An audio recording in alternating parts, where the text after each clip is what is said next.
Bueno, buenas tardes a todos y todas. Gracias por estar en este nuevo ciclo de charlas introductorias. Mi nombre es Luciana Mincha, yo soy la directora del Centro de Estudios de Política Internacional y estamos haciendo la primera actividad con un instituto muy importante de la Facultad de Económicas de la Universidad de Buenos Aires, el Instituto del Pensamiento Hegeliano, dirigido por el doctor Carlos Longe, que en este momento no nos puede acompañar por un tema de salud, le mandamos un abrazo muy grande.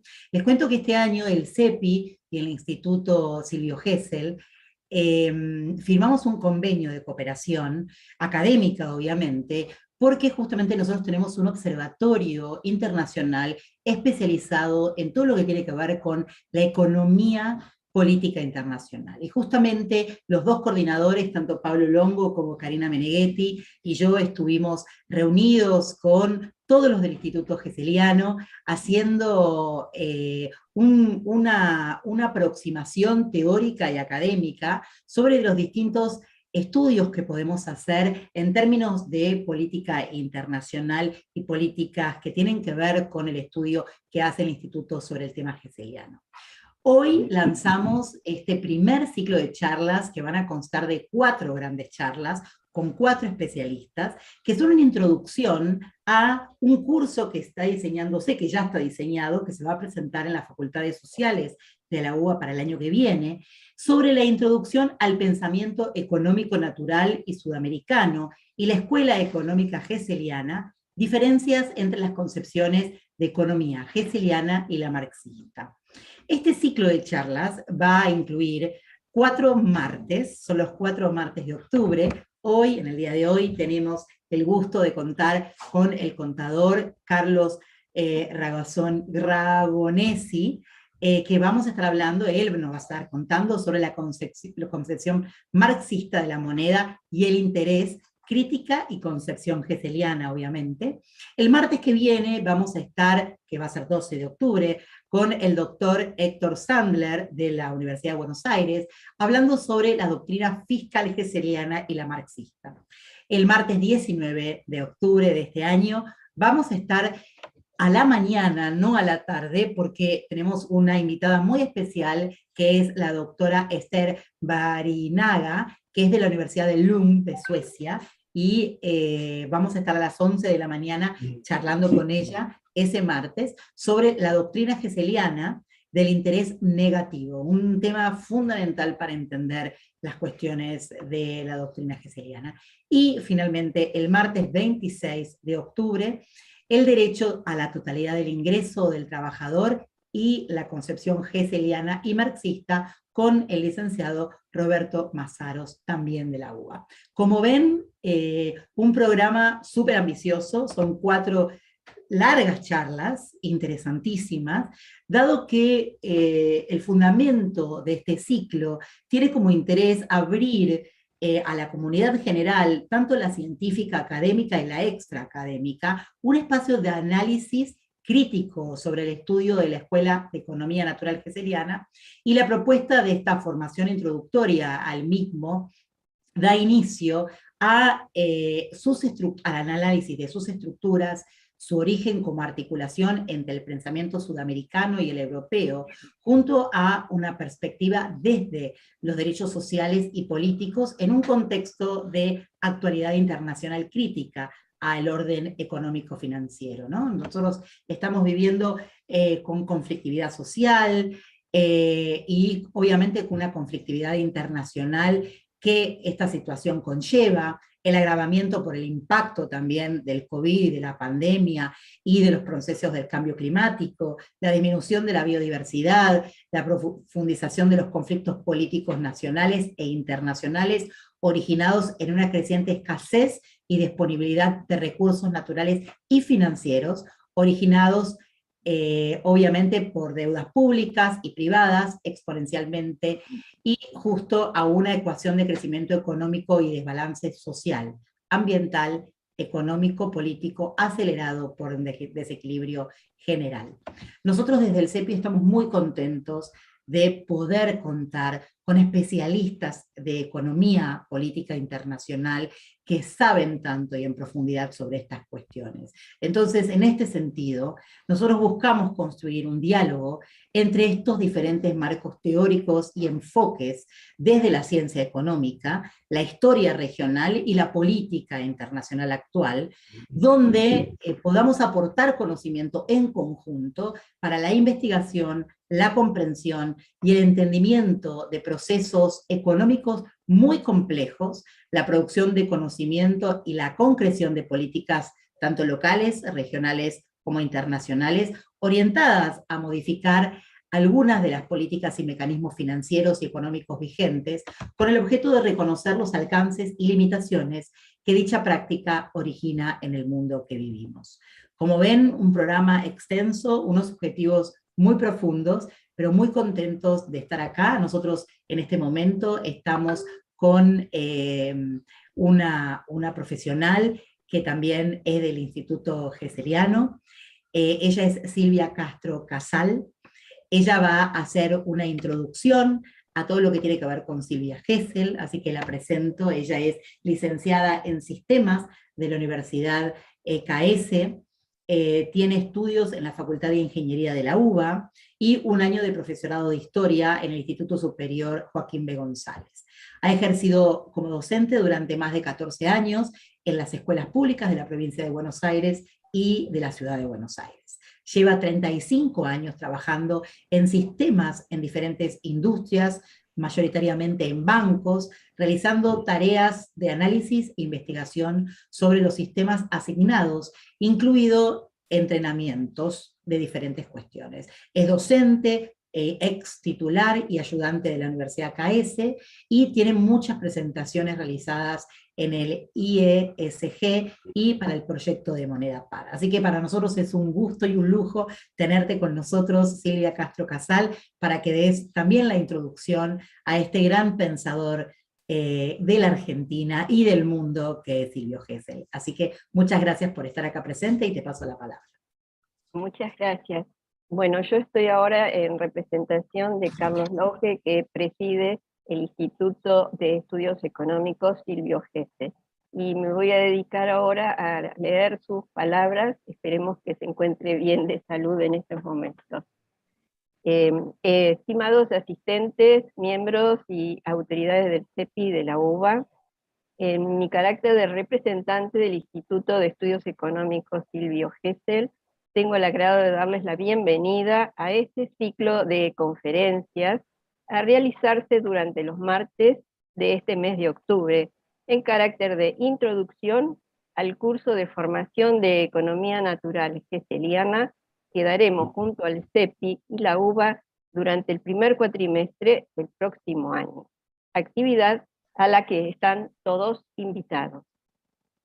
En dicho ciclo abordaremos más en extenso no solo las características y particularidades de esta teoría económica y sus propuestas, sino su historia e importancia en la actualidad presente.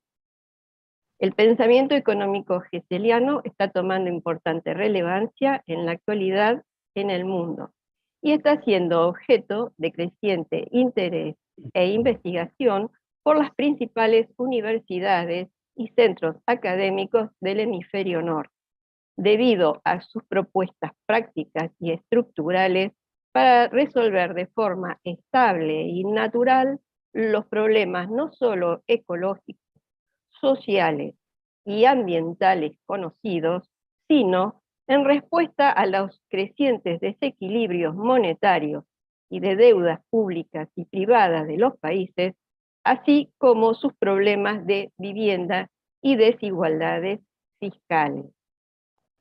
Las inequidades al interior de nuestros países, así como las existentes en los países desarrollados y los subdesarrollados, también requieren y se están considerando seriamente en distintos planos de decisión de respuestas sistémicas que tienen que ver con la formulación gesselliana, como veremos en las próximas informaciones. En este primer ciclo abordaremos las principales diferencias entre los postulados de la economía marxista y la economía hegeliana, así como los fundamentos más relevantes de esta propuesta para brindar solución a los problemas del trabajo, los ingresos fiscales, la vivienda y el crédito, y dar respuesta así a nuestras necesidades fundamentales: tierra, techo y trabajo. Bueno, muchas gracias y nos vamos a dejar ahora, les cedo la palabra a nuestra conductora. Muchísimas gracias, Silvia. Bueno, muchísimas gracias a todos, a todas los que están hoy siguiéndonos, no solo en la clase, sino también a través de las redes sociales, a través de Facebook Live, que estamos hoy transmitiendo la clase. La clase de hoy la va a dictar el doctor Carlos A. Ragonesi.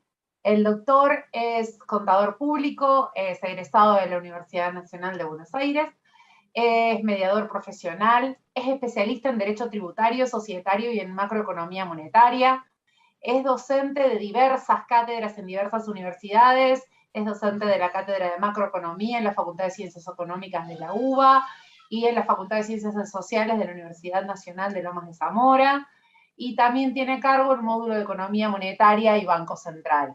Ha tenido una serie de cargos muy importantes y ha publicado artículos profesionales relacionados con la actividad empresaria y profesional en revistas especializadas, ha desarrollado actividades de capacitación, dictando cursos y conferencias, y ex colaborador en carácter de periodista económico en varios medios de difusión. Así que para nosotros, desde el Centro de Estudios de Política Internacional, es un placer presentar al doctor Carlos Ragonesi, que va a dar la clase en el día de hoy. Bienvenido. Muchísimas gracias. Muy bien. Comienzo, ¿no? ¿Se puede? ¿Sí? Bien. Sí. Vamos a comenzar por establecer el marco en el cual Silvio Gesell y Carlos Marx desarrollaron sus teorías. El marco es la segunda parte del siglo XIX, y en ese marco reinaba el patrón oro. Yo voy a ahora poner un gráfico porque quiero que se comprenda bien cómo funciona el patrón oro para que se pueda entender por qué Silvio Gesell lo atacó y por qué Marx no lo atacó. Es decir, por qué Marx no lo atacó no se sabe porque no lo explica en su libro El Capital. Pero Silvio Gesell sí se puso muy molesto con el patrón oro, con la moneda patrón, porque para él ahí principiaba los males de la economía. A ver si puedo... Acá está. Bueno, díganme por favor si lo ven. ¿Lo ven? Estamos viendo el archivo de Excel, sí. Muy bien. Bien. Entonces, vamos a ver los problemas de convertibilidad o inconvertibilidad monetaria, en este caso convertibilidad. Vamos a ver un ejemplo de convertibilidad con el patrón oro, pero el mismo caso se puede dar con cualquier otro patrón monetario, como la plata, el dólar, etc. Tenemos que tener en las reservas del Banco Central, en el círculo que está a la izquierda, una reserva de oro, supongamos igual a 100.000 pesos.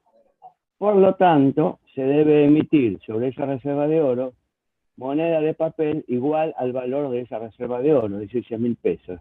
Fíjense que acá, cuando hablo de convertibilidad, tengo que hablar de moneda de papel. Y cuando hablo de inconvertibilidad, tengo que hablar de papel moneda.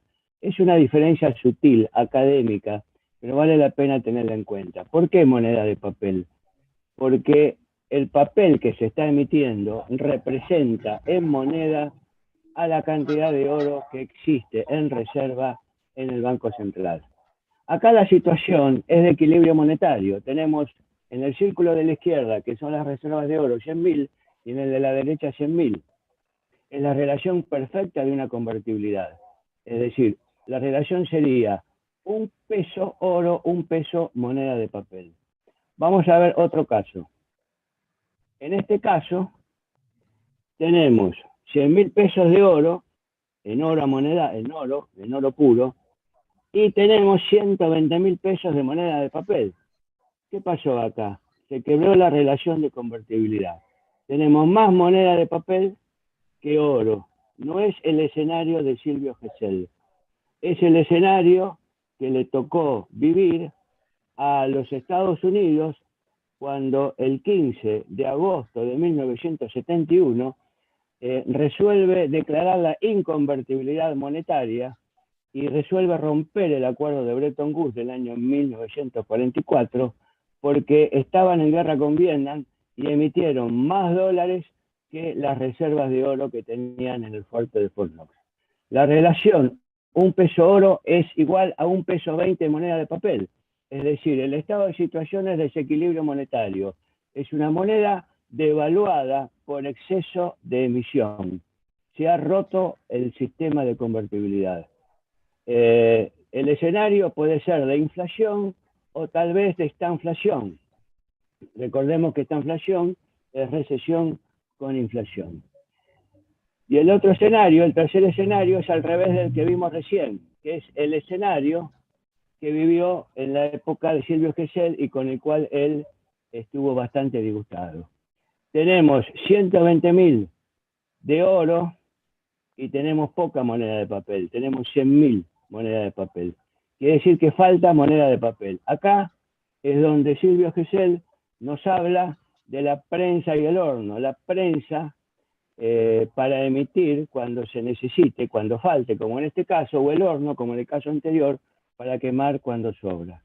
Relación, un peso oro, y fíjense, 0,83 de moneda de papel. Fíjense cómo cambia la relación. Acá estamos en una moneda revaluada o apreciada por defecto de emisión.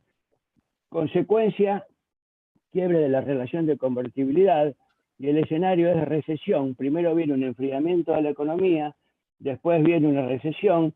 Si tenemos 3 trimestres consecutivos de recesión, entramos en depresión, y si no resolvemos la depresión, entramos directamente en crisis. Entonces, el escenario de recesión es para el caso de que las variables de precios y salarios sean rígidas, dado que de ser elásticas o flexibles, la deflación podría recomponer el equilibrio. Es decir, si bajamos los precios, podríamos solucionar el problema de la crisis. Pero ¿qué pasa? Recordemos que en la Argentina eso no es posible, al menos actualmente no es posible. ¿Por qué? Por la presión que hacen los sindicatos y la presión de las leyes laborales que no permiten que los sueldos bajen. Por lo tanto, si los sueldos son inflexibles a la baja, los precios también lo son, entonces entramos en una situación crítica en donde pueden aparecer empresas que cierran y despidos de trabajadores. ¿Cuál es el problema que presenta la moneda patrón, llamada también convertibilidad? La convertibilidad sería la relación con el tipo de cambio. En realidad lo que se debería llamar es moneda patrón. Nosotros vivimos la época de Menem Cavallo, en los 90, cuando se decretó el sistema de moneda patrón con respecto al dólar y a títulos dolarizados. Pero fíjense ustedes que este sistema después hubo que abandonarlo. Es decir, la historia del mundo, no solo de la Argentina, nos indica que todos aquellos países que alguna vez adoptaron el sistema de la moneda patrón o convertibilidad, en algún momento tuvieron que declarar la inconvertibilidad. El grave error que cometen los gobiernos que adoptan las políticas de la convertibilidad es que se piensan que con la convertibilidad, que es un sistema monetario, es un sistema no estructural, se solucionan todos los problemas que tiene la economía. Se endulzan con el sistema y, perdón, ahí el señor Ademar quiere entrar y no le están dando ingreso. Puede ser que se hayan olvidado. Dice, Ademar accedió a la sala de espera. Sí, estoy yo chequeando por atrás, no se preocupe, Carlos. Bueno, gracias. La convertibilidad podría servir para frenar un sistema de hiperinflación, como fue el que dejó el doctor Alfonsín a fines de los 80, pero luego de 2 o 3 años habría que salir de la convertibilidad, porque si no se modifican las estructuras económicas que forman la inflación y los problemas de la economía, con la convertibilidad no se soluciona. Ahora bien, Marx, como dije antes, no atacó el problema de la moneda patrón. En cambio, Gesell sí, aquí ya encontramos una primera gran diferencia.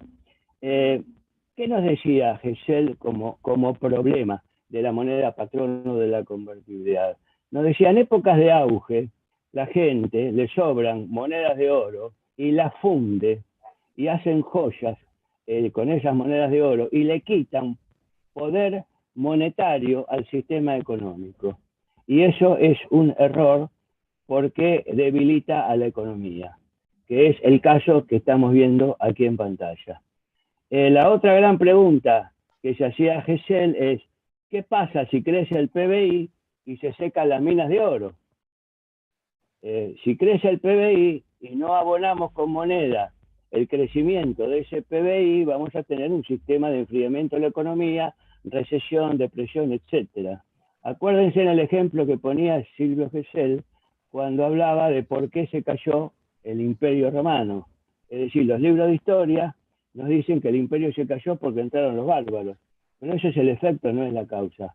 El imperio en realidad se cayó porque se secaron las minas de oro, los romanos dejaron de acuñar moneda, no podían pagarle a las tropas, y las tropas hicieron huelga de brazos caídos, entonces entraron los bárbaros. Así que fíjense la importancia del descubrimiento que hizo Silvio Gesell con respecto a la caída del Imperio Romano.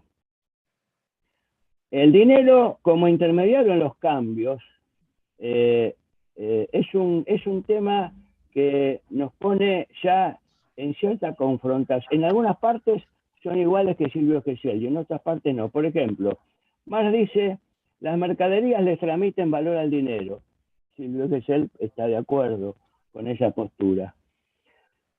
Pero Silvio Gesell va un poco más allá, porque él analiza el problema del dinero, que si no se soluciona, si se le da valor al dinero, genera un problema grave en la economía. Yo para explicar esto, me inventé alguna vez una metáfora, un ejemplo, que se llama el efecto espejo, que es un poco alocado. Ustedes van a ver que es un poco alocado, pero en docencia, cuanto más alocados sean los ejemplos, mejor aprende el que escucha.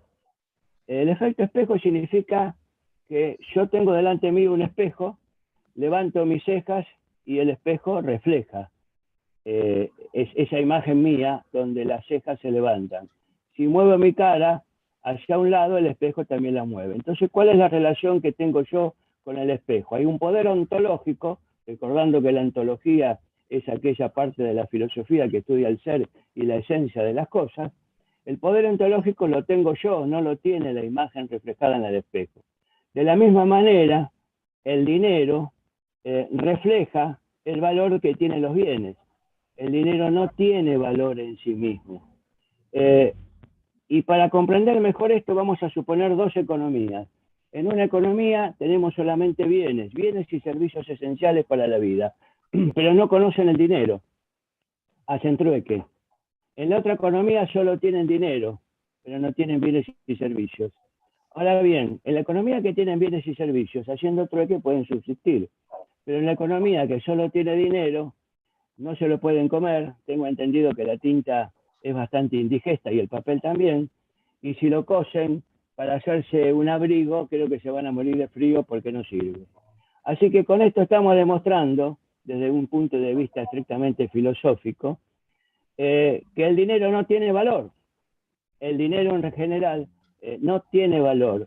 Y si el dinero no tiene valor, tampoco tiene su sucedáneo, el interés, porque depende del principal.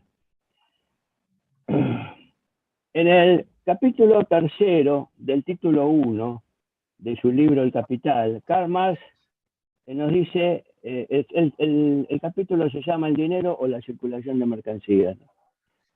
Karl Marx explica el funcionamiento de la cantidad de dinero y la velocidad. Acá aparece en Marx, antes que en Gesell, el tema de la velocidad de circulación, un tema que Gesell también le da mucha importancia, tal vez más importancia de la que le da Marx. En esto sí se puede decir que están los dos de acuerdo. Hay una formulita matemática que nos puede indicar más o menos cómo se puede calcular en un momento determinado la velocidad de circulación de la moneda, que es dividir el PBI por el M2. En el numerador el PBI, en el denominador el M2, recordando que el M2 es el dinero en efectivo circulante, en poder del público, más los depósitos bancarios, los depósitos a la vista, que son las cuentas corrientes, más las cajas de ahorro. Marx no toma en cuenta la emisión secundaria cuando explica esto, que es el dinero que fabrican los bancos. Para analizar un poco mejor la velocidad de circulación, para aquellos que tengan alguna duda, me voy a detener un minuto en este momento, nada más. Suponga que tenemos 3 personas que concurren a un mercado. La persona A, la persona C. La persona A le interesan los productos que vende la persona B, por lo tanto, el producto vale 1.000 pesos. Entonces, la persona B le paga a la persona A 1.000 pesos. Pero esos 1.000 pesos ahora están en poder de la persona A. Pero a su vez, perdón, al revés. La persona A le interesan los productos de la persona B. Le paga la A a la B le paga 1.000 pesos. A la B le interesan productos de la persona C, por lo tanto los 1.000 pesos pasan de la B a la C. Pero a la C le interesan productos de la persona A y los mismos 1.000 pesos que la A le pasó a la B y la B le pasó a la C le pasa a la A. Fíjense que hicimos 3 operaciones por 300 pesos en total, para la cual solo necesitamos un solo billete de 1.000 pesos. Eso es lo que se llama la velocidad de circulación de la moneda. Marx le reconoce al dinero una única función, es decir, intermediario en los cambios. Marx no se da cuenta que el dinero también tiene el poder para que lo que volver. Por lo tanto, el dinero también es poder. Solo, como dice Marx, intermediario en los cambios. Y Silvio Gesell atacaba la otra faceta que tiene el dinero, que es reserva de valor, porque él decía que hay que hacer ahorro en bienes y no en dinero. Entonces acá aparece otra vez el problema de la prensa y el horno, y aparece el problema de la oxidación, que es ponerle una fecha de vencimiento a los billetes. Con la oxidación, Silvio Gesell le da entidad a la velocidad de circulación monetaria. Es decir, Silvio Gesell se basa fundamentalmente en la oxidación para combatir el problema del patrón oro y decir que a partir de ahí el patrón oro debería desaparecer y pasar a un sistema de inconvertibilidad. Acá entramos ya a ver cómo Marx y Gesell se empiezan a pelear un poquito, porque entramos en la teoría del valor, y Marx nos dice que el valor surge del trabajo socialmente necesario, que es la cantidad de horas que normalmente o socialmente son aceptables por la sociedad para que se produzca un bien determinado. A partir de allí, Marx nos habla de la plusvalía, que es el exceso de producción que hace el proletario con respecto al trabajo que produce, y ese exceso se lo apropia, según Marx, el capitalista o burgués, el capitalista industrial. Gesell nos dice que el valor no existe, el valor es un fantasma, es una apariencia. Para Gesell, en lugar del valor, existe el precio de las mercaderías. Y esto lo podemos redondear con un ejemplo. Supongamos que yo me dediqué a fabricar un inmueble, un departamento, para ponerlo para la venta, y se le pusieron a ese departamento unas X horas correspondientes a un trabajo socialmente necesario. En función de la teoría de Marx, yo puedo decir que, dado el trabajo socialmente necesario que sirvió para hacer ese inmueble yo lo podría vender, el valor de ese inmueble es de $100.000. Entonces yo lo ofrezco al mercado en $100.000. Resulta que pasan 5 años y nadie me compra el inmueble en $100.000. Pero también resulta que en esos 5 años hubo mucha gente que me ofertó $80.000. Entonces yo tendría que bajar $20.000 el precio del inmueble para poder venderlo. Entonces la gran pregunta que se hace Gesell en este caso particular es, ¿qué es lo que importa? ¿Un concepto académico marxista que es la teoría del valor que no me permite vender el inmueble? ¿O me importa más desde el punto de vista de la practicidad de la economía saber que lo puedo vender a un precio determinado? Entonces, ¿de qué me sirve saber la teoría del valor si realmente el valor no puede igualar al precio? Ahí tenemos un problema de confrontación y un problema donde, a mi juicio, Gesell sale victorioso. No nos olvidemos que la teoría del valor no es un invento de Marx, sino que la tomó a su vez de David Ricardo. Con respecto al problema de la usura, recordemos que hay un libro muy interesante que muchos de ustedes lo conocerán, que es el de Bernard Lietaer, El futuro del dinero, donde nos enseña el doctor Lietaer que las 3 grandes religiones masivas que existen en el mundo, que es el judaísmo, el islam y el catolicismo, trataron en la antigüedad el tema de la usura. El judaísmo en el Deuteronomio, capítulo 23, versículo 21, dice: al extranjero podrás prestarle con interés, pero a tu hermano no le prestarás con interés. ¿Quién es el hermano de un judío, otro judío? El extranjero sería los habitantes que habitan fuera de donde están los judíos. Serían los gentiles, por ejemplo. Quiere decir que si un judío le presta a otro judío, podría no pedirle interés, pero si le presta a una persona que no lo sea, entonces ahí tiene el aval de Dios, porque lo dice la Biblia, ahí podés cobrarle interés. Fíjense que cuando habla Dios o cuando habla la ciencia, esto entre comillas, ¿no? Nadie lo discute. De ahí se agarra, de ahí toma nota el judaísmo para decir, Dios me está permitiendo cobrar interés, y con eso lo justifican.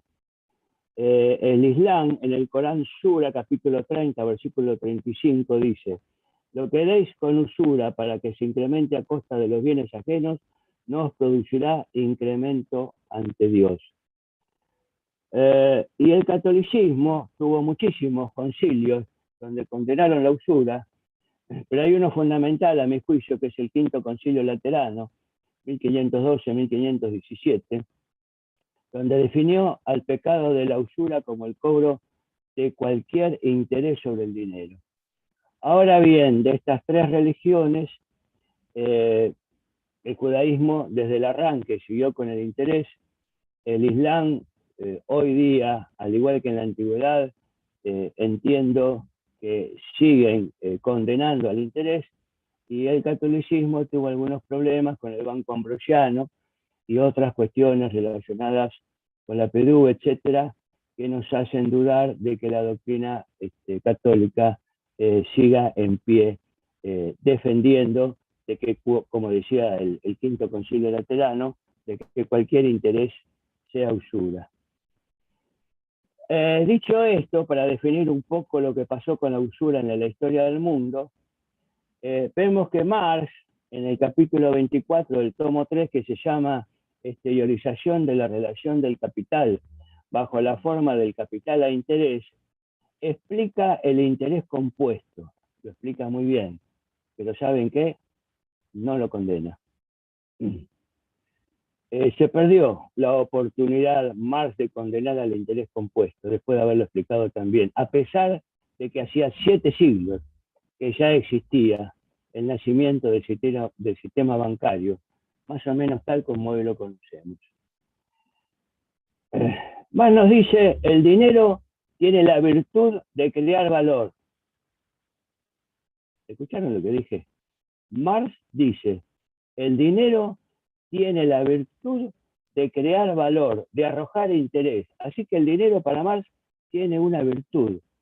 Pero acá también empieza una contradicción de Carlos Marx, porque primero nos dice que el valor sale del trabajo socialmente necesario y que surge de la relación que existe entre el capitalista y el proletario, es decir, del capitalismo industrial. Y ahora, a ver en qué tomo me lo dice, ahora en el capítulo 24, tomo 3, página 374, para los que lo quieran tomar nota y analizarlo. Yo tengo los 3 tomos del Capital, del Fondo de Cultura Económica de México, lo compré cuando era estudiante de Ciencias Económicas, hace 50 años atrás. Capítulo 24, tomo 3, página 374. El dinero tiene la virtud de crear valor, de arrojar interés. Primero Marx nos dice que el valor surge del trabajo socialmente necesario, y ahora dice que el dinero también tiene la virtud de crear valor, de que le da valor al dinero. Gesell, en cambio, dice que con la libre moneda el interés disminuirá su presencia hasta hacerlo desaparecer. Es decir, Marx hace un ataque de la usura muy simple, muy suave. No es que no la condena, pero no con la virulencia como lo hace Silvio Gesell. Silvio Gesell directamente no tolera ni al interés ni a la usura, y dice que con su política de libre moneda no va a ser necesario en el futuro cobrar, que siga apareciendo la tasa de interés, simplemente porque la oxidación de la moneda va a hacer fluir el dinero que se necesita sin necesidad de que vaya uno al banco a pedir un crédito. Vamos, ya que estamos con interés compuesto, a ver, vamos a ver esto. Dígame si se ve, por favor.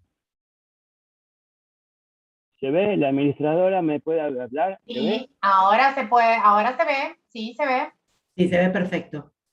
Bueno, veamos este cálculo. Interés simple versus interés compuesto. Un capital de 1.000 pesos. Tasa anual, 6%. Una tasa baja, ¿eh? A propósito, elegí una tasa baja. Plazo 30 años. La capitalización es anual. Cuando termina la capitalización, nunca pago ni el capital ni el interés.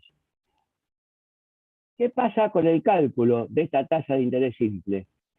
La fórmula clásica, capital por razón por tiempo, dividido 100 por unidad de tiempo, me da 60 pesos por año, que en 30 años me da 1.800 pesos. El monto, que es el capital más el interés, es 2.800 pesos. Quiere decir que cada vez que vence el año, no pago el capital, no pago el interés. Con el interés simple termino pagando al final de los 30 años 2.800 pesos por todo concepto. Vamos ahora a ver qué pasa con un cálculo de interés compuesto a la misma tasa para poder comparar. En el primer año pido prestado 1.000 pesos. La tasa es del 6%, es decir que pago 60 pesos en el primer año. El monto, que es la suma del capital más el interés, es 1.060. ¿Por qué lo sumo el interés? Porque acá aparece la figura del anatocismo, legislada en el artículo 770 del Código Civil y Comercial argentino, que entró a regir en agosto del 2015. También estaba la figura del anatocismo, que es el cálculo del interés sobre el interés, en el viejo código ya derogado del doctor Dalmacio Belezazio. Quiere decir que no pagué el capital al final del primer año y tampoco los 60 pesos de interés. Por lo tanto, el nuevo interés en el segundo año va a ser sobre 1.060. Sobre 1.000 de capital y 60 de interés. A la tasa de 6%, esos 1.060 me dan 63,60. Sumado a los 1.060, tengo un monto total de 1.123,60. Y así también el tercer año, el cuarto año, y todo hasta llegar hasta los 30 años. Fíjense, a los 30 años, ¿cuánto estoy debiendo? 5.743,49. Estoy debiendo mucho más que en el cálculo del interés simple. Ahora bien, si ustedes se acuerdan las clásicas curvas de Macro y Kennedy, acá la tienen. ¿Lo recordamos brevemente? Esta es la curva roja, la curva de los seres orgánicos. En el punto cero nace el bebé, el ser humano, va creciendo hasta más o menos llegar a los 18 o 20 años, donde se estabiliza su crecimiento y se hace paralela al eje de abscisa, al eje de las X donde se marca el tiempo. En el eje de ordenada se marca el crecimiento. En la curva negra es la curva de las máquinas, en que me divide al plano en dos partes iguales. ¿Por qué? Porque si duplico la cantidad de tiempo que hago trabajar a la máquina, se me duplica la cantidad de producción que hace la máquina. Y la curva azul es la curva de una enfermedad muy peligrosa para el ser humano, que es el cáncer. Entonces, aquí en el punto cero, el ser humano todavía no se da cuenta que está enfermo, pero la enfermedad ya lo está atacando. Recién cuando empieza a despegar la curva, comienza a sentir los primeros síntomas, va al médico, le hacen los estudios, comienza su sistema de análisis y de tratamiento, pero llega un momento que la curva se despega totalmente y se hace perpendicular al eje de abscisas. La persona ahí deja de vivir. Fíjense que la curva, como bien decía la señora Maureen Kennedy, que no era economista, sino que era una periodista interesada en Alemania en los temas de interés y los temas económicos, fíjense que la curva de cáncer es totalmente opuesta a la curva de los seres orgánicos, llamada esta última la curva de la vida. Es decir, la curva de la muerte es opuesta a la curva de la vida. Bien, yo grafiqué esto, señores. Estos 30 años que ustedes ven acá, yo los grafiqué. ¿Qué grafiqué? Grafiqué esto, el final, el monto, el capital más el interés. ¿Y qué me da? Me da este gráfico. El gráfico de Maureen Kennedy. Ahí lo tienen. Es la curva del cáncer. ¿Qué significa esto? Que el anatocismo, es decir, el cálculo, el uso del interés compuesto, es el cáncer que destruye la economía. Y fíjese cuánta razón tiene este descubrimiento que hizo la señora Maureen Kennedy, que el cálculo de interés compuesto no solo se usa en todos los cálculos que usa el sistema financiero, sino que lo usa también para que nosotros paguemos la deuda externa. Fíjense que cuando no se paga la totalidad de la deuda, la parte de interés que no se pagó más el capital que no se pagó, se capitaliza por anatocismo y entonces crece exponencialmente el problema de la deuda. Por eso pagamos y realmente debemos cada vez más.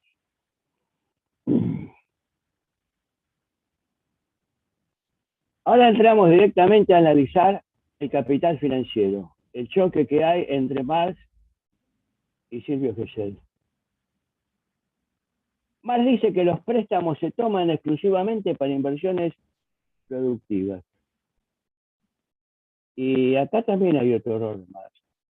No supo visualizar el futuro que se venía, en donde el capital financiero se despegó de la economía real y tomó vida propia para hacer dinero a partir de dinero. Antes el capital, como decía Marx, se hacía a partir de los bienes, el dinero, pero a partir de esa escisión que hubo entre la economía real y la economía virtual, esta última correspondiente al capital financiero, a partir de esa escisión, el capital financiero hace dinero a partir del dinero. Por eso después aparecen las burbujas en los sectores inmobiliarios, bursátiles o de los commodities.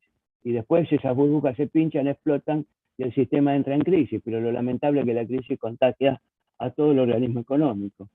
Marx no pudo entrever algo que es muy usual en nuestra época, que es el apalancamiento que hace el capital golondrina, en donde si hay un capital que quiere invertir en la Argentina porque las tasas de interés en pesos son altísimas y tiene dólares, lo que hace es ir a buscar tal vez un préstamo a Japón donde las tasas son bajas, o a Estados Unidos mismo donde las tasas son bajas, o a Europa donde las tasas son bajas, y entonces esa moneda dura la trae a la Argentina, la convierte en pesos y hace su beneficio a una tasa elevadísima en pesos, y antes que venga la devaluación, ¿qué hace? Vuelve a convertir esos pesos en moneda dura, dejando el desastre para el país que recibió ese dinero. Entonces recibir ese dinero no fue un beneficio, sino que fue un perjuicio, porque el dinero que se llevan siempre es mayor al dinero que trajeron.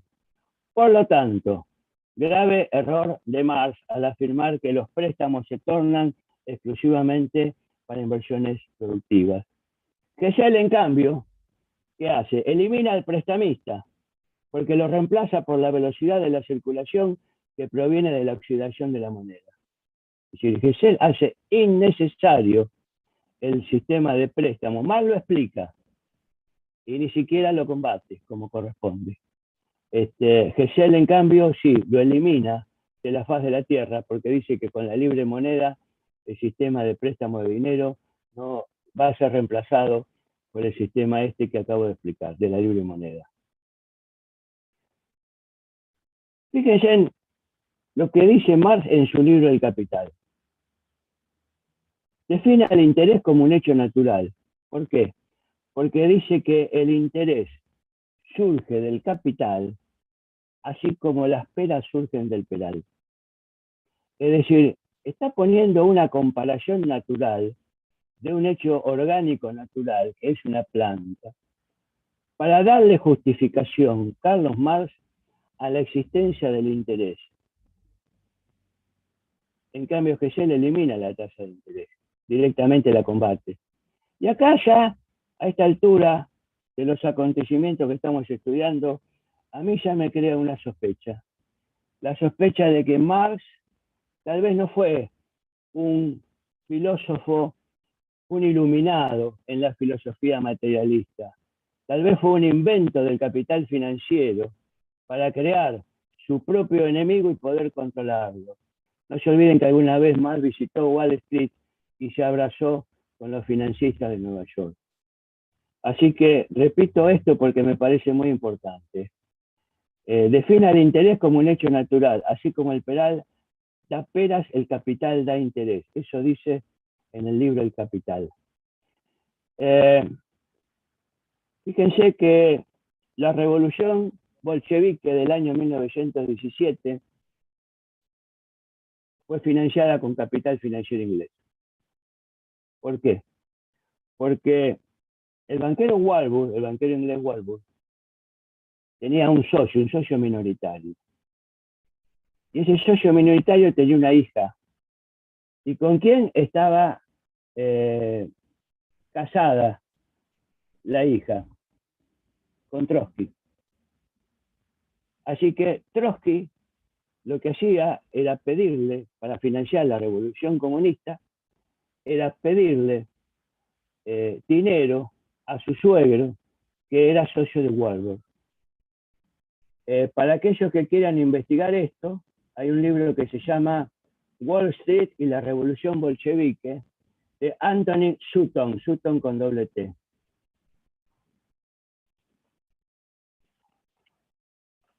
Vamos a enfocarnos ahora en el proceso del ahorro. Definiciones del ahorro. ¿Qué dice la economía clásica con respecto al ahorro? ¿Se acuerdan cuando, bueno, ahí veo caras muy jóvenes, pero también veo caras que tienen mi edad? Los que tienen mi edad, ¿se acuerdan cuando íbamos a la escuela y teníamos la libretita de la Caja Nacional de Ahorro Postal, donde le comprábamos estampillitas a la maestra? Papá, mamá nos daban plata, le íbamos a la maestra, le compramos estampillas. Ahí veo un dedo, Facundo Márquez se está acordando. Veo que tiene canas Facundo Márquez, así que debe tener. Gracias, Facundo, por apoyarme. Y nos decían, el ahorro es la base de la fortuna. ¿Qué dice la economía clásica? El ahorro es la base de la inversión. Primero es necesario ahorrar. Vos ahorrás en un banco, abrís una cuenta en un banco, ahorrás. ¿Y qué hace el banco supuestamente con esa plata?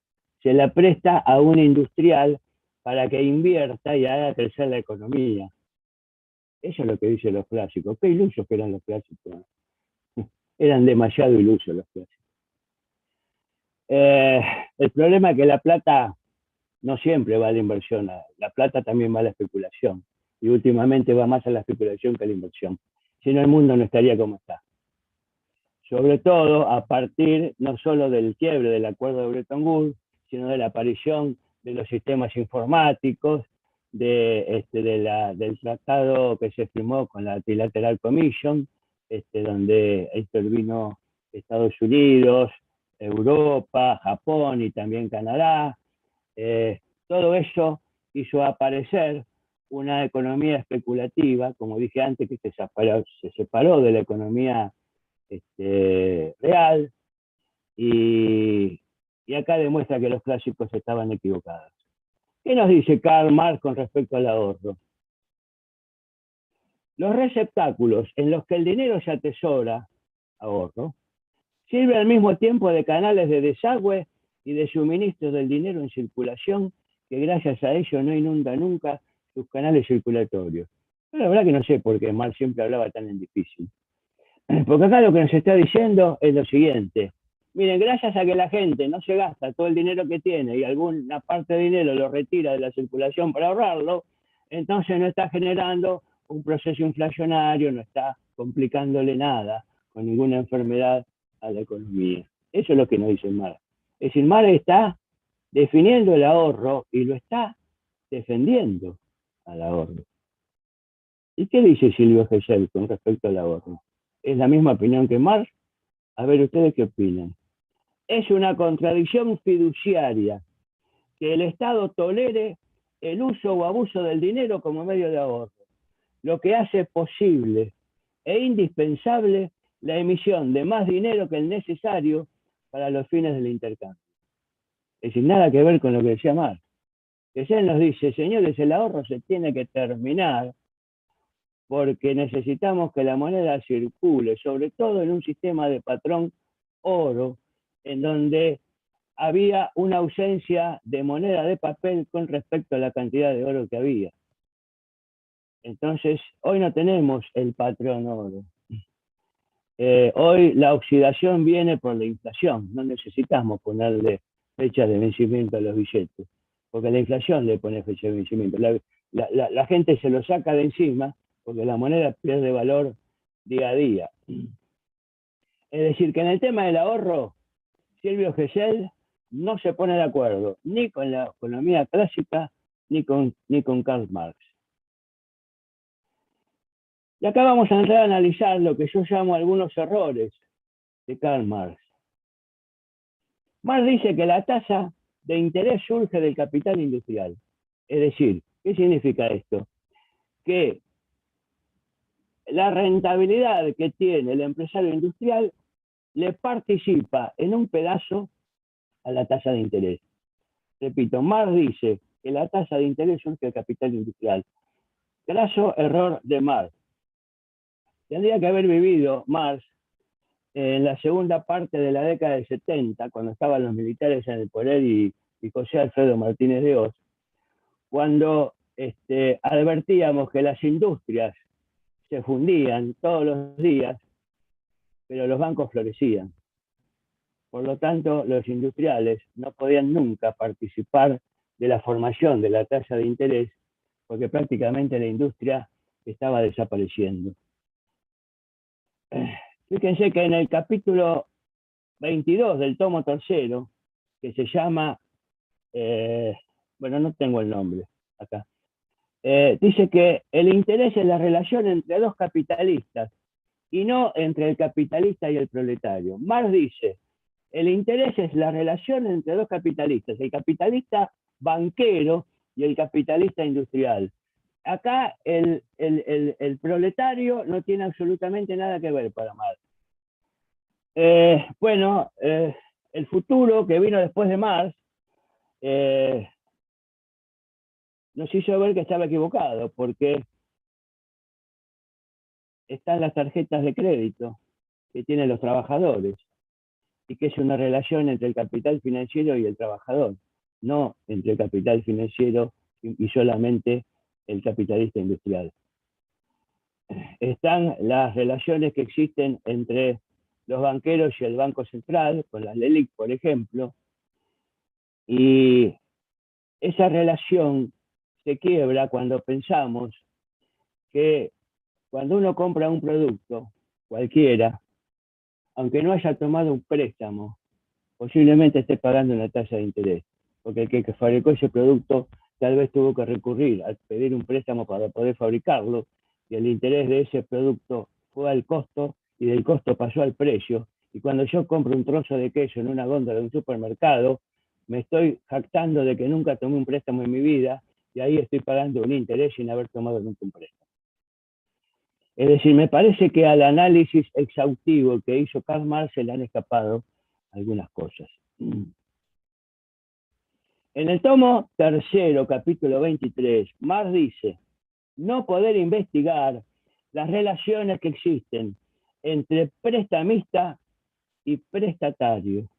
Bueno, acá Marx se declara incompetente, y acá es donde yo vuelvo a sospechar que es un subproducto, un producto creado por el capital financiero. No se mete en el problema de las relaciones. Pero ¿cómo? Si Marx es el rey de las luchas de clases. ¿Marx acaso no nos dice que hay? Él no es el que vio que hay una lucha de clases entre el burgués y el proletario. Pero ¿cómo es que no vio que también hay una lucha de clases entre el capitalista industrial y el capitalista financiero? Ahí también hay una lucha de clases. ¿Cómo es que Marx no vio que hay una lucha de clases entre un empresario pyme y una multinacional? ¿Cómo es que Marx no se dio cuenta que el capital financiero expolia al capitalista industrial o al capitalista comercial? Y si este, como bien dice él, expolia al trabajador, entonces por carácter transitivo, Marx está expoliando también al trabajador. Entonces, el problema de las relaciones, de los préstamos y de la tasa de interés, no es solamente entre dos capitalistas. Toda la comunidad está metida en este problema. Y fíjense ustedes que cuando el Estado argentino o el que sea se endeuda, tiene que pagar intereses, y esos intereses van al presupuesto público, y es necesario aumentar los impuestos para poder pagar esos intereses. Entonces se equivoca Marx cuando piensa que es una relación inclusiva entre el capitalista industrial y el capitalista financiero. Gesell nos dice que la riqueza no surge de la plusvalía, como dice Marx. Marx dice que la riqueza surge de la plusvalía. Y acá hay otro problema, porque dice que la riqueza no surge de la circulación de las mercaderías, no surge ni dentro de la circulación ni fuera de la circulación, lo cual es una contradicción filosófica, porque no se puede ser dos cosas al mismo tiempo. O surge de un lado o surge del otro. Marx dice que surge de las dos cosas al mismo tiempo. Gesell directamente dice que la riqueza no surge de la plusvalía, le niega entidad a la plusvalía, sino que surge de la división del trabajo, de la división internacional del trabajo. Marx dice que el valor surge del trabajo socialmente necesario, y la plusvalía es el exceso de valor que produce un obrero y del que se apropia el capitalista. Y en el capítulo 24, que se llama Exteriorización de la relación del capital, dice: el interés es dinero que engendra dinero, o sea, valor que se valoriza a sí mismo, o bien valor que se valoriza como suma de capital que engendra una plusvalía.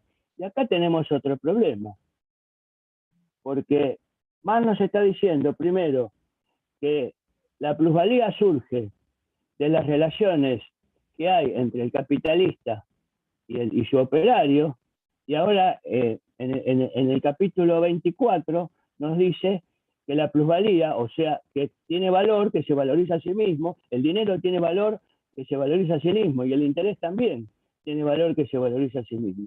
¿En qué quedamos, señor Marx, entonces? ¿De dónde surge la plusvalía?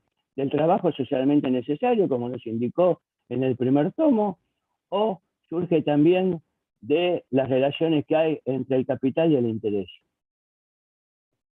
En ese mismo capítulo 24 nos dice: el dinero tiene la virtud de crear valor. El dinero tiene la virtud de crear valor para Marx. Es decir, que para Marx el dinero es una virtud.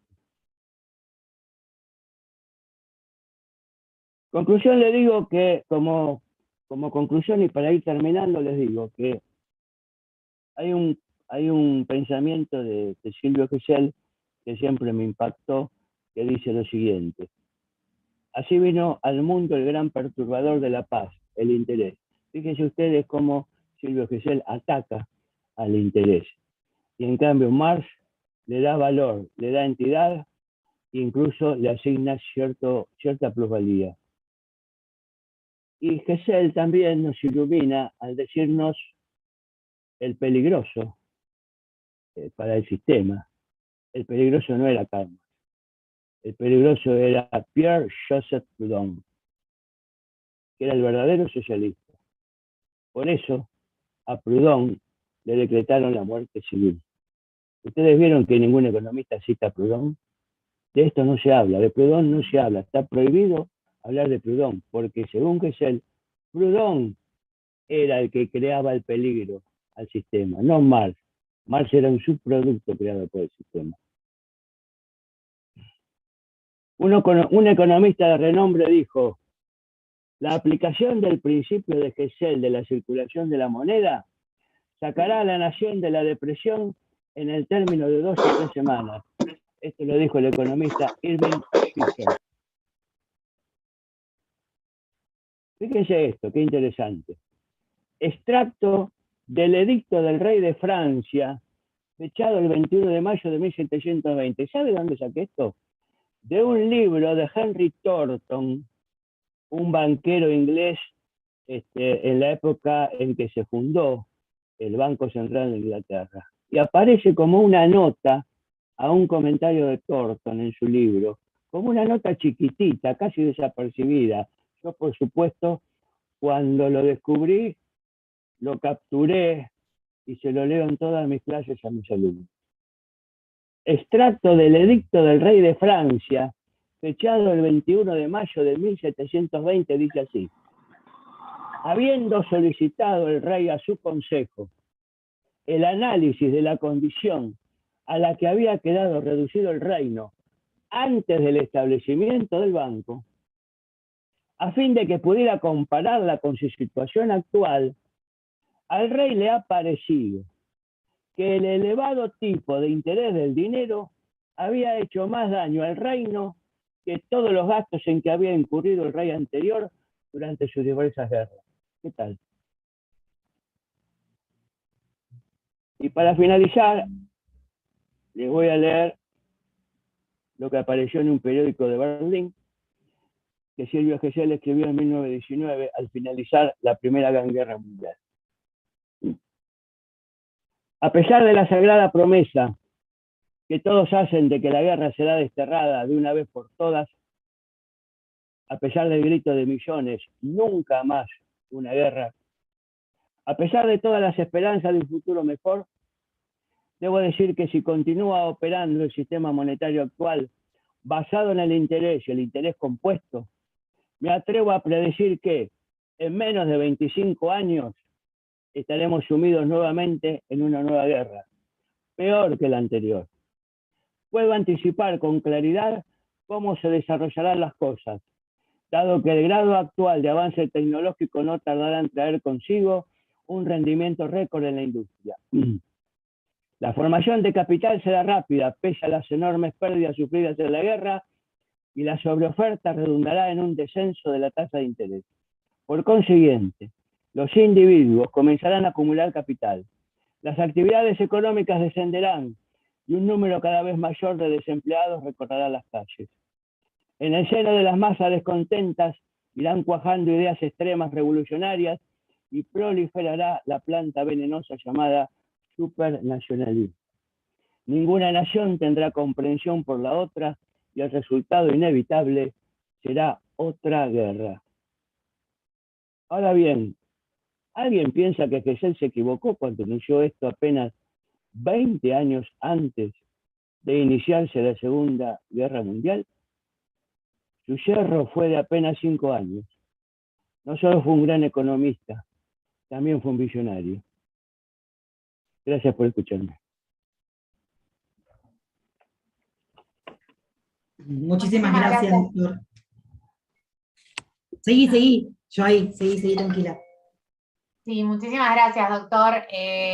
Justo le quería comentar que teníamos muchos comentarios en el chat que van directamente a los administradores, hablando de lo interesante que estaba la charla, y tenemos algunas preguntas. Tenemos una pregunta en particular que viene del Observatorio de Economía Política Internacional del CEPI, que le quería preguntar qué responderían Hessel y Marx a los neoclásicos que hasta hoy en día recomiendan que no se debe imprimir dinero sin respaldo en reservas.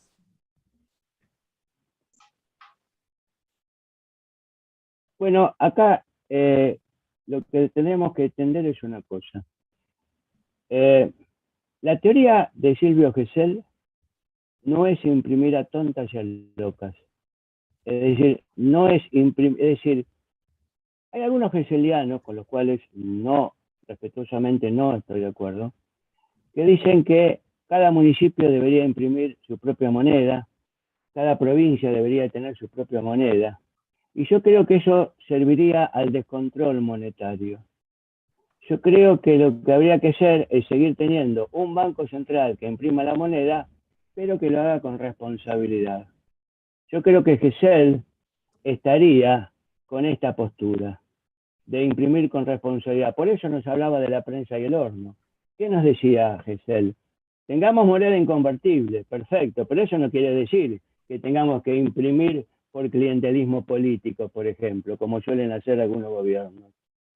Y entonces inundamos de dinero la economía y resulta que la oferta no está en condiciones de absorber esa cantidad de dinero y ahí sí se crea inflación.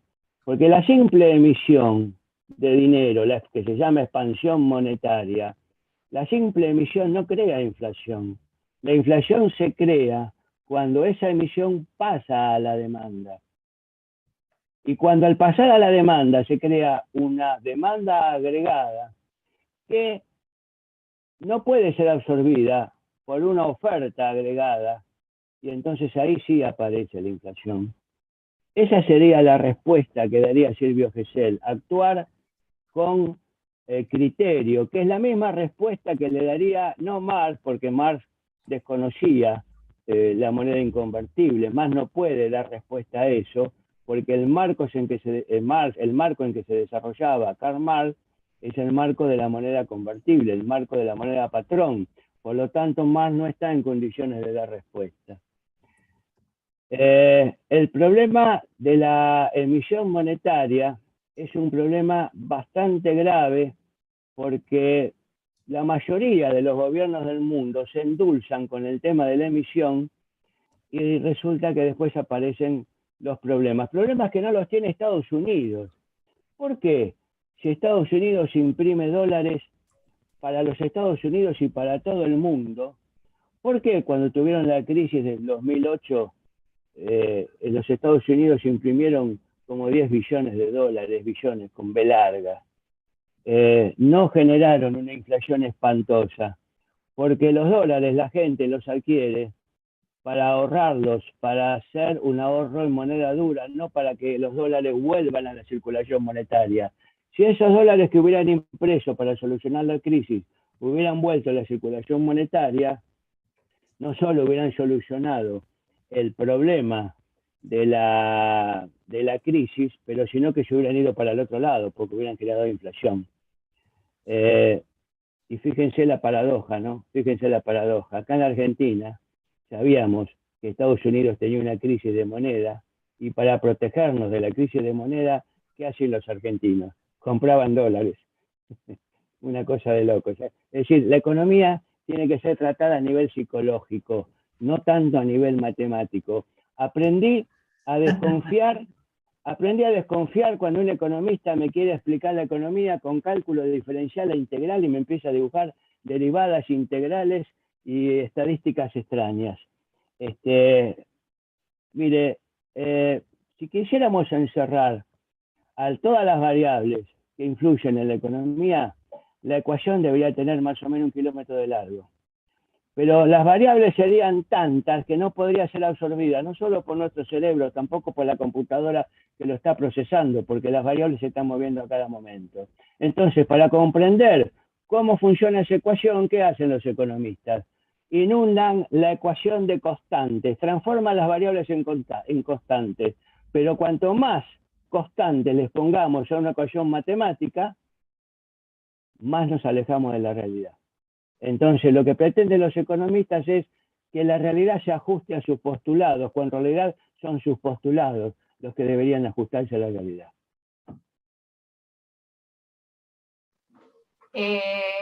Tengo una pregunta más que me pregunta su opinión respecto a las monedas sociales como la PAR, que está promocionándose desde el INAES, y con respecto a los dichos de Claudio Lozano de no necesitar una moneda, o de necesitar una moneda que no sea convertible con el dólar. Esta última parte no entendí. ¿No necesitaron qué cosa? ¿Una moneda no convertible con el dólar? De necesitar una moneda que no sea convertible con el dólar. Ah, pero ¿quién la necesitaba? No entendí esa parte. ¿O no la necesitaba? Me preguntan de los dichos de Claudio Lozano, que fue quien dijo que necesitamos una moneda no convertible con el dólar. Ah, Claudio Lozano dijo que necesitábamos una moneda no convertible con el dólar. Sí, en realidad, bueno, a ver, empiezo por la segunda, después si me olvido de la primera me lo refrescan, ¿cuál es? En realidad Claudio Lozano creo que tiene razón, necesitamos una moneda que no sea convertible con el dólar. Entonces ahí ya nos alejaríamos de la doctrina hegeliana para entrar en la teoría que bien la trató el economista argentino Mauricio Prelucker, ya fallecido, que es la segunda moneda. Una segunda moneda que funcionaría en forma paralela a la primera, es decir, la segunda moneda no reemplaza a la primera, siguen funcionando los pesos, pero aparece junto con esos pesos que deberían ser inconvertibles, otra moneda también inconvertible, pero que sirva exclusivamente para consumo. Pero ojo, esta segunda moneda no puede ser aplicada a cualquier economía. Aprendamos a entender que las teorías económicas no son válidas para cualquier tipo de escenario. La segunda moneda puede servir como reemplazo de la oxidación, por ejemplo, para una economía deprimida. Miren, si en el año 2008, con la crisis de las hipotecas subprime en Estados Unidos, o la que vino después en Europa, que es en el mismo sentido, ausencia de moneda, ausencia de dólares, por eso se fundían las empresas, los bancos en Estados Unidos, por eso tuvieron que imprimir tanto. Si hubieran empleado o bien la teoría de la oxidación hegeliana, o bien la teoría de la segunda moneda, hubieran salido de la crisis, sin tener necesidad de imprimir tanta cantidad de billetes. La segunda moneda sirve únicamente para consumo, no para bienes de lujo. Y atención, y acá nos acercamos a la doctrina de Hessel. La segunda moneda de la que habla Lozano no debe ser depositada en los bancos, es decir, los bancos no me van a crear moneda de esa moneda, no me van a crear moneda virtual de esa segunda moneda, no me van a poder cobrar interés sobre esa segunda moneda, y esa segunda moneda tampoco debería servir para comprar dólares. Todo esto lo tiene que definir una ley. Fíjense que cuando el doctor Espósito, presidente del Banco Nación, en la época en que teníamos los 5 presidentes, uno de ellos Rodríguez Sá, dijo, estamos preparados, se cometió un error gravísimo, anunció lo que iba a hacer. En economía no podés anunciar lo que vas a hacer, lo tenés que hacer directamente, en forma silenciosa, porque si no el mercado se prepara y entonces se evita el efecto sorpresa. Dijo, vamos a crear una segunda moneda que se va a llamar, creo que le iban a llamar el federal, y que va a ir paralelamente con la primera. Claro, los banqueros se horrorizaron porque se les encendió la luz roja. Dijeron, ¿cómo? Esa segunda moneda no se va a depositar en los bancos, vamos a perder plata. Se acabó el negocio de los banqueros. ¿Qué le pasó al doctor Rodríguez Sá? A la semana o a los pocos días tuvo que abandonar el poder. ¿Por qué?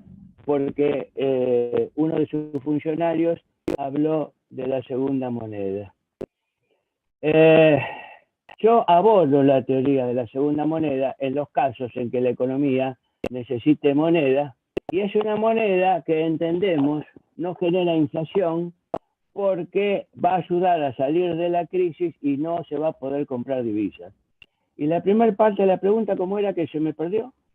Joana, ¿cómo era la primera parte? Sí, era justamente su opinión sobre las monedas sociales como la PAR, que está promocionándose desde el INAES. Claro, se está promocionando de un organismo actual en donde tenemos la visión de que no nos está dando un buen ejemplo de manejo monetario.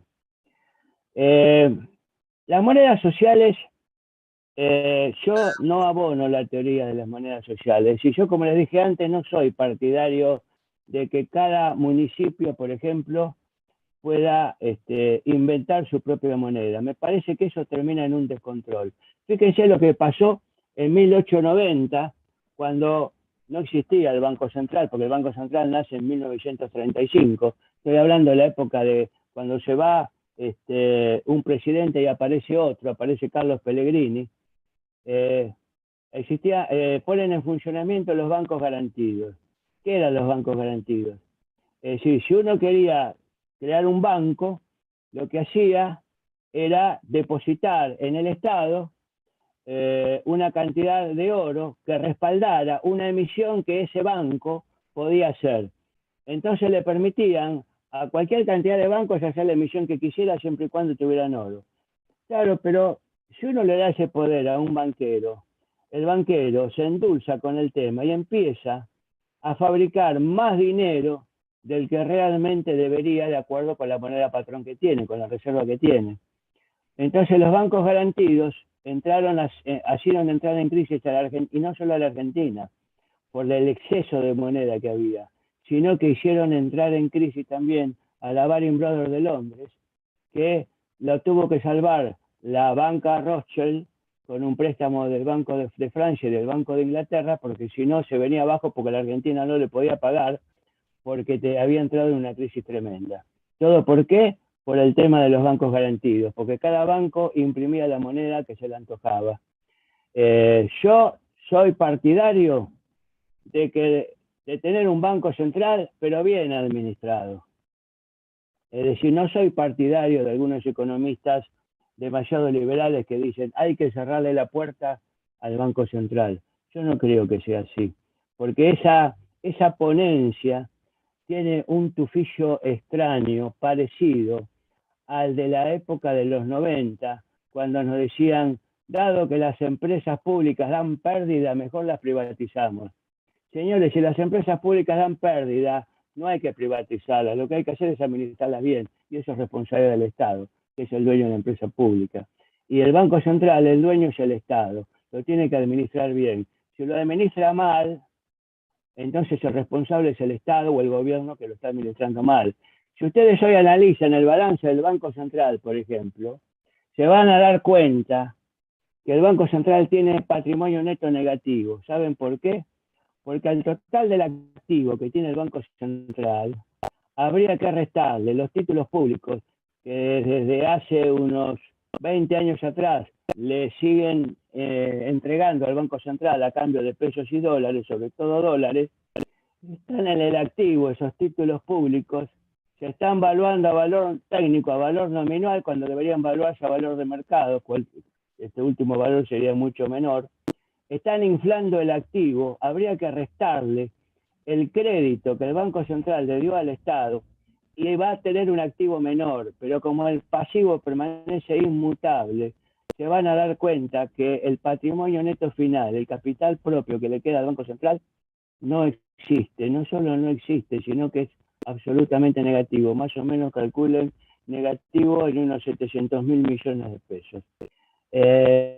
Entonces el problema no pasa porque cada municipio o cada entidad cree su propia moneda, porque eso sería llevar al descontrol monetario. Y no creo que Silvio Gesell esté de acuerdo con esa postura. Yo creo que lo que hay que hacer es administrar bien los entes públicos para que no generen estos problemas. Muchísimas gracias, doctor. Bueno, no tenemos más preguntas de la audiencia, así que le doy la palabra a Luciana para que pueda cerrar la clase de hoy. Muchas gracias. Bueno, muchísimas gracias, Gracias a doctor. ustedes.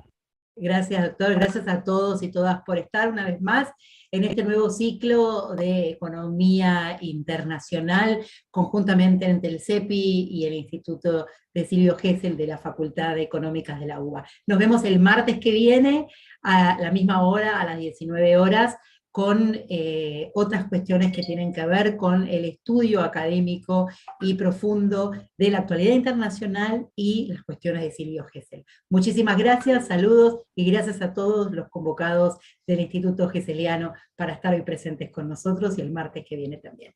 Gracias al Observatorio de Economía Política Internacional del CEPI y a la Coordinadora General Joana Solís por esta excelente conducción. Gracias, doctor. Muchísimas gracias a todos.